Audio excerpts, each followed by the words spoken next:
থোক বরাদ্দর কথা বলা হচ্ছে। থোক বরাদ্দ কিন্তু আমরা কিন্তু রিকারিং এক্সপেন্সেসের জন্য কোনো থোক বরাদ্দ নাই। থোক বরাদ্দের মধ্যে যা আছে সব ডেভেলপমেন্ট প্রোগ্রামের জন্য।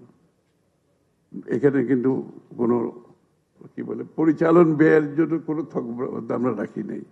যেটা আছে আমাদের কিন্তু রাখতে হয়েছে, কারণ আমি তো 2 মাসে 3 মাসের মধ্যে সব প্রজেক্ট রেডি করতে পারবো না, পারিও নাই আমরা। সো আমরা প্রজেক্টগুলো আন্ডার প্রসেস আছে ready. And we are also বিগত সরকারের 1300 প্রজেক্ট ইনহেরিট করেছি, হিউজ একটা বোঝা আমাদের মাথার উপর। ওই 1300 প্রজেক্টের মধ্যে আপনি দেখবেন অর্ধেক প্রজেক্ট হচ্ছে ওদের নিজস্ব ইন্টারেস্টে। এই সমস্ত প্রজেক্ট করছে তারা নিজস্ব সুবিধার জন্য, বাংলাদেশের মানুষের জন্য ওই সমস্ত প্রজেক্ট হয়নি। তো আমরা এই প্রজেক্টগুলোকে কোনোটা বাতিল করছি, কোনোটা রিপারপাসিং করছি, কোনোটা 60-70-80% হয়ে গেছে।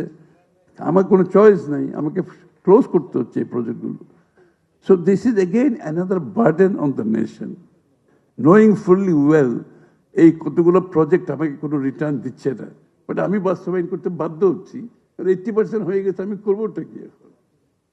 তো দিস ইজ অ্যানাদার বার্ডেন, এই দেশের ট্যাক্স পেয়াররা পে করতেছে, এই দেশের মানুষকে খুব করতে হচ্ছে, বাট আমাদেরও কোনো চয়েস নেই।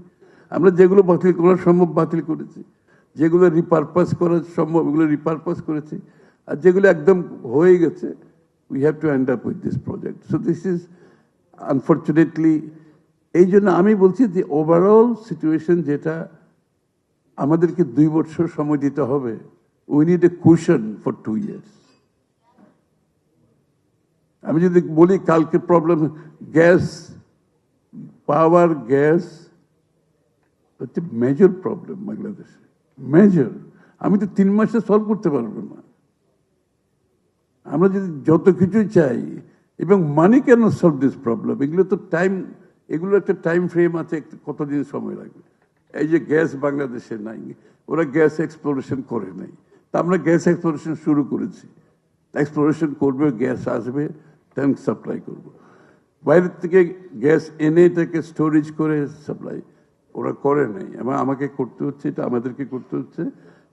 এটারও তো একটা টাইম লাগে, অ্যাটলিস্ট 18 months লাগে এই সমস্ত এগুলো পুরো প্রজেক্টগুলো শেষ করতে। এই জন্য আমরা বাংলাদেশের যদি রিয়েল ডেভেলপমেন্ট, $1 trillion ইকোনমির কথা আমরা যেটা প্রমিস করেছি 2034, এটা করতে হলে গ্যাস, ইলেকট্রিসিটি এবং রোবাস্ট ইন্টারনেট ছাড়া, I am adding robust internet, এই কারণে internet makes all the difference in any country's development. আমরা খালি পাওয়ার আর গ্যাসের কথা বলছি, তো we don't have a robust internet, you will not be able to reach out to people. And মানুষের ইয়াং জেনারেশনের যে কথাগুলো আমরা বলছি, এগুলো কেউ কিছু করতে পারবে না। সো রোবাস্ট ইন্টারনেট ইজ, এই 3টার উপর আমরা ইনভেস্ট করছি, বাট টাইমটা তো একটু সময় লাগবে।